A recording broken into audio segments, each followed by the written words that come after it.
Décider de se lancer dans le business est une chose. Savoir quoi faire exactement en est une autre. Il y a des personnes qui arrivent avec des idées très claires et très précises et qui se disent « moi, je veux aller dans tel secteur d'activité, je veux faire telle ou telle autre chose ». Pendant que d'autres, en fait, se posent des questions et se demandent quel serait le secteur le plus rentable, quel serait le domaine d'activité le plus propice et même parfois quand on a choisi le secteur de façon déjà un peu plus précise, quel type de produit ou de service je devrais proposer. On n'est pas toujours forcément animé par une passion, on n'a pas une révélation ou un flair extraordinaire à chaque fois. Non, parfois on se pose de nombreuses questions et ce n'est pas quelque chose de grave. Au contraire, c'est d'ailleurs une bonne démarche que de chercher à s'assurer qu'on choisisse un produit ou un service en fonction de son potentiel.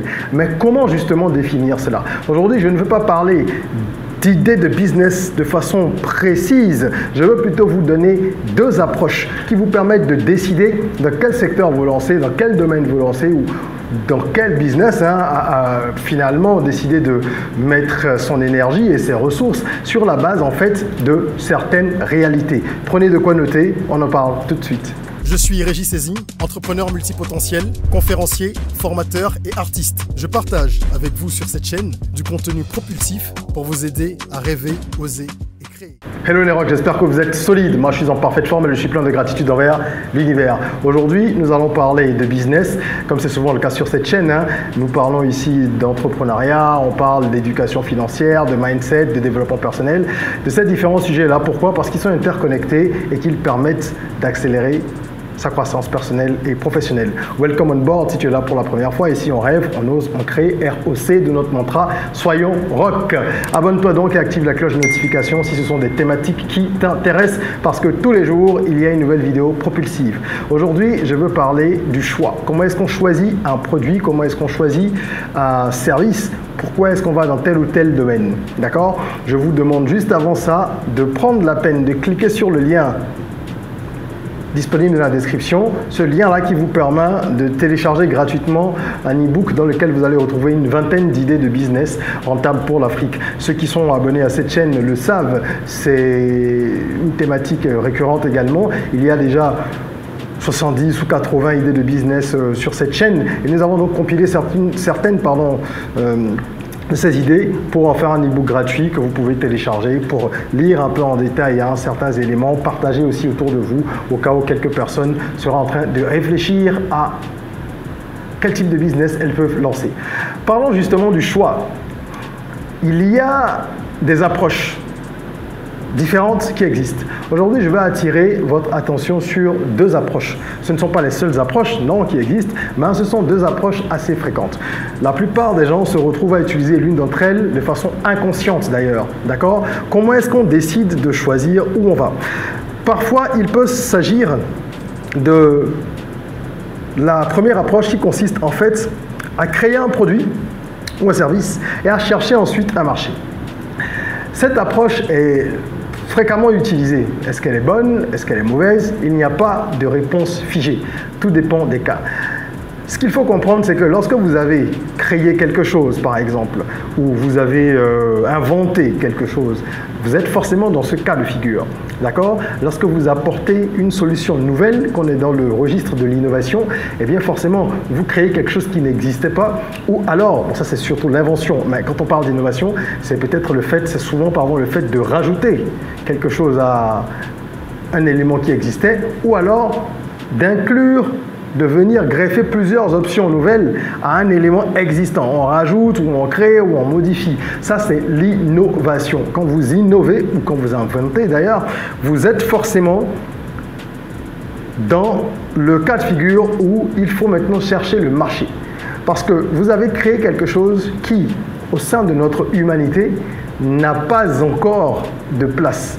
Ça ne veut pas dire qu'il n'y a pas de besoin, mais puisque vous avez créé d'abord le produit ou le service, il faut trouver maintenant le marché. Tous ceux qui ont été dans le e-commerce au tout début, je parle vraiment du début, ils sont venus avec un service nouveau. Il fallait trouver le marché. On dit oui, c'est le monde entier, d'accord. Oui, mais il y a un marché, il y a des pays cibles. Le e-commerce au début, il n'y avait pas du tout de clients en Afrique. De toute façon, Internet est arrivé avec beaucoup de retard chez nous, comme tout ce qui est technologie assez souvent, d'accord, sur le continent africain. Donc, une fois que ça avait été mis en place, ce niveau style de commercialisation, il fallait trouver les pays les plus adaptés, les régions les plus adaptées. Même si vous prenez les États-Unis, on observe, on analyse, on se dit où est-ce que ça va fonctionner. Et c'est là que les études de marché sont très pratiques et sont utiles, dans bien d'autres cas, parce que les gens négligent malheureusement ça. Mais une étude de marché, ça va vous permettre de valider justement le besoin dans un environnement donné, valider le besoin, comprendre les consommateurs, comprendre leurs attentes, ok, savoir ce que la concurrence fait déjà, même si c'est une concurrence indirecte, qu'est-ce qui est disponible, comment vous pouvez vous positionner, etc., etc. Donc, si vous avez quelque chose de totalement nouveau, sachez qu'il va vous falloir trouver le marché où ça va fonctionner. Peut-être que ce n'est pas le marché où vous vivez. Peut-être que là où vous êtes, là où vous résidez, il n'y a pas de besoin particulier pour ce que vous avez pu mettre en place. D'accord? Il y a aussi la possibilité suivante. Vous avez des talents, vous avez des dons que vous avez eu la grâce de découvrir, puisque nous avons tous des dons. Mais tout le monde ne découvre pas ces dons. À partir du moment où vous utilisez, vous exploitez ces ressorts-là que sont les talents, les dons, les prédispositions naturelles, eh bien, vous devez chercher le marché sur lequel vous allez pouvoir exploiter le fruit de votre talent. Quelqu'un, par exemple, qui est très doué pour fabriquer des objets en bois, vraiment faire des sculptures extraordinaires ou faire de la poterie et que c'est vraiment un don, il y a des endroits où il ne va pas pouvoir s'épanouir. En tout cas, son talent ne va pas s'épanouir d'un point de vue économique. D'accord? Le marché de l'art, si je prends par exemple les poteries, c'est pas évident que vous puissiez avoir vos poteries ou vos objets fabriqués qui se vendent à 2, 3, 5, 10 millions. Bon, vous aurez peut-être des clients qui vont acheter des objets basiques, d'accord? Mais si vous allez dans certains pays où l'art est davantage valorisé, à ce moment-là, votre talent, il va être lui-même valorisé. Vous êtes un excellent danseur, par exemple, je suppose. Si vous restez dans une zone qui est une zone rurale, il n'y a pas beaucoup de chances que vous puissiez vraiment rentabiliser.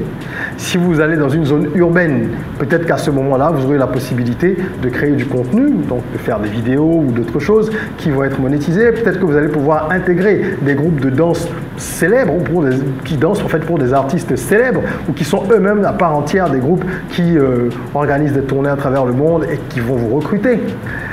Si vous êtes dans une zone urbaine et que ça fonctionne, peut-être que vous gagnerez davantage d'argent si vous quittez cette zone urbaine et ce pays pour aller dans des environnements où la danse est davantage valorisée. Est-ce que vous voyez ce que je veux dire? Donc, le talent, lorsqu'il est découvert, qu'on le fait mûrir, qu'on le travaille, il faut trouver le bon environnement. Un footballeur qui évolue en Italie, qui évolue en Belgique, en Angleterre, etc., aura beaucoup plus de chances d'avoir une carrière riche, à tout point de vue, que ce même footballeur talentueux, s'il évoluait au Togo, au Ghana, au Bénin uniquement. Ça peut être le point de départ, mais on sait très bien que pour des questions de formation, d'environnement, de suivi, etc., il aura plus de chances de laisser son talent éclore et exploser dans des environnements qui sont propices à ce type de talent-là. Donc, je récapitule pour ce premier point. Lorsque vous utilisez un de vos dons, ou alors que vous avez inventé quelque chose de nouveau qui n'existe pas, vous êtes dans une configuration donnée qui consiste à chercher évidemment son marché. Vous devez le trouver et adapter ensuite votre talent à ce marché-là, parce qu'il faut parfois faire des modifications. La deuxième approche, elle est différente. Elle consiste à identifier un marché et ensuite à travailler sur un produit ou un service en fonction de ce marché-là sur lequel on veut opérer. Vous voyez ce que je veux dire? C'est-à-dire qu'on se dit, tiens, je me rends compte par exemple que le marché nigérian, c'est un marché de X millions de consommateurs. Vous voyez comment ils sont nombreux, c'est un énorme marché. Ou je prends le Kenya, ou je prends un autre marché. D'accord? Et je me dis, c'est peut-être la population qui m'intéresse. Ou alors, c'est peut-être un petit marché. Mais attention, ils ont un pouvoir d'achat très élevé. Si je veux vendre quelque chose à Monaco, on sait que le pouvoir d'achat, ce n'est pas le plus gros problème des résidents à Monaco. En tout cas, par rapport au reste de la planète, en moyenne, ils ont des revenus qui sont plus intéressants. Ou la Suisse, par exemple. Ok, donc moi, je mise sur le pouvoir d'achat ou sur la population importante ou sur un croisement des deux. Bref, Pour une raison ou une autre, je choisis ce marché-là. Qu'est-ce que je peux proposer là? Là encore, l'étude de marché est importante. Dans le premier cas, il aurait fallu faire une étude qui ne serait pas spécifique sur un marché, mais qui serait, on va dire, multi-pays par exemple, pour pouvoir ressortir l'environnement qui est le plus favorable. Ici, on est typiquement dans le cadre d'une étude de marché où on va faire, peut-être par secteur, on va faire une étude sectorielle, où on va faire quelque chose de beaucoup plus large, et ça dépendra des attentes, de votre budget, des attentes des consommateurs et de beaucoup de choses. Donc, on va se dire finalement ici, qu'est-ce qu'il y a lieu de faire? De quoi les gens ont besoin qu'ils ne trouvent pas? Qu'est-ce qui manque sur ce marché? Il y a peut-être de l'argent, mais il manque des choses. Alors, je vais proposer ces choses-là. Ou alors, ils sont très nombreux, ils ont besoin de temps en temps, mais je vais proposer également cela. Quand vous prenez par exemple tout ce qui est denrées alimentaires, je prends le cas du Nigeria, même ce qu'ils produisent sur place, ils sont très loin de pouvoir couvrir les besoins nationaux. Ils sont très loin de l'autosuffisance alimentaire. D'accord? Et il y a donc énormément de choses qu'on peut leur proposer. Il y a des produits qui partent du Bénin, qui partent d'autres pays limitrophes pour le Nigeria. Malgré ça, on est encore très loin de la couverture des besoins en alimentation. Donc, je peux me dire, je regarde plutôt le marché, je regarde quelle est la demande sur ce marché-là, parce que ce marché m'intéresse pour une raison ou une autre. Peut-être qu'il y a des avantages fiscaux sur ce marché, peut-être qu'il y a également un environnement politique, économique, social suffisamment stable et encourageant, peut-être que si, peut-être que ça, et à ce moment-là, je vais m'aligner sur les attentes des consommateurs. Je ne vais pas chercher à apporter un produit que j'ai ou une innovation qui m'appartient, sauf si bien sûr elle rencontre le besoin là, mais je vais prioriser d'abord les besoins des consommateurs en fonction de ce marché-là. Pourquoi est-ce que ça peut être intéressant? Parce que évidemment, si j'ai déjà identifié une raison pour laquelle il faut être là, c'est qu'il n'y a pas beaucoup de risques que je ne gagne pas d'argent si je trouve le bon produit. On est d'accord? Mais vous avez également une concurrence qui est très élevée sur ce type de marché, parce que quand ce sont des marchés porteurs ou des marchés qui sont, on va dire, propices au business, vous avez déjà de grosses compagnies qui sont là, de grosses multinationales, et vous devez faire face à un certain nombre d'hostilités, un certain degré d'hostilité, un certain nombre de concurrents, j'allais dire. D'accord? Vous êtes sur un marché concurrentiel ou ultra concurrentiel. Comment vous allez vous en sortir? Il va falloir soit avoir beaucoup d'argent, soit user de stratégie pour vous faire une place. Donc, dans les deux cas, il y a des avantages et il y a des inconvénients, comme toujours. C'est à vous de voir ce qui vous convient le mieux. Si vous êtes quelqu'un qui est complètement braqué, parce que vous voulez faire ci, vous voulez faire ça, vous voulez aller dans tel domaine, vous ne voulez pas vous ouvrir aux différentes possibilités, vous serez dans le cas numéro 1.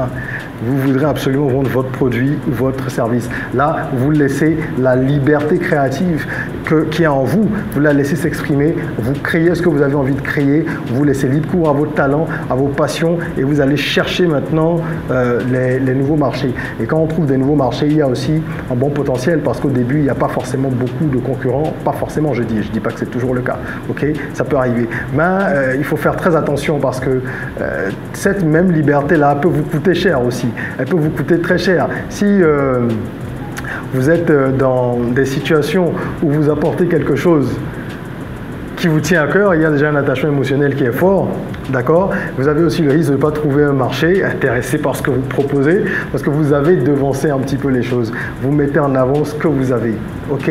Mais ce n'est pas une fatalité. C'est-à-dire qu'il faut, selon le cas d'espèce, se positionner, se dire quelle est la meilleure approche pour moi? Quelle est la meilleure démarche? Quelle est la meilleure stratégie? Comment j'avance? Le pire, c'est de ne pas avoir de stratégie. Celui qui arrive avec quelque chose de nouveau, qui invente ou qui crée, qui innove, il a également des coûts plus élevés au début pour que l'adoption de la solution puisse entrer un peu progressivement dans les mœurs. Donc, c'est des coûts également qu'il ne faut pas négliger. Je disais à l'instant, il y a forcément des aspects positifs pour chaque approche et il y a également des freins ou des limitations. Il faut donc bien étudier la question et ne pas avancer aveuglément. Se demander qu'est-ce que je fais en fait, comment j'avance, quelle est l'approche que j'ai choisie, même si c'est de façon inconsciente, et comment je peux minimiser les risques, comment je peux maximiser sur cette approche-là. Si vous avez besoin de coaching, n'hésitez pas à booker une séance avec moi, le lien est en description. Je me ferai un plaisir de vous accompagner. Ça fait une quinzaine d'années que je suis entrepreneur, je n'ai fait que ça de toute façon depuis la fin de mes études supérieures et j'avais déjà cette fibre depuis le collège et le lycée, seulement que je ne savais pas qu'on appelait ça entreprendre. Et ça fait également parallèlement 12 ans que je suis consultant et j'accompagne des porteurs de projets à travers le continent africain, vraiment partout sur le continent. Je les accompagne à mettre en place des projets de toutes sortes. Donc on a des solutions multi-niveaux, que vous soyez une start-up ou une multinationale, quel que soit votre budget, on a la possibilité de vous accompagner et de vous aider à porter votre succès, votre projet vers le succès. Voilà. Merci d'avoir suivi cette vidéo. Si elle vous a plu, mettez un like. Abonnez-vous. Partagez-la, cette vidéo. Ne gardez pas les bonnes choses que pour vous. Ok. Et en commentaire, laissez vos avis. Partagez également vos expériences. Ça permet d'enrichir la conversation et la communauté pourra forcément tirer quelque chose de ce que vous aurez à nous offrir à travers votre partage. En attendant qu'on se retrouve pour une nouvelle vidéo, prenez soin de vous, de votre corps, mais aussi et surtout de votre mind. Rêvons, osons, créons. Soyons rock.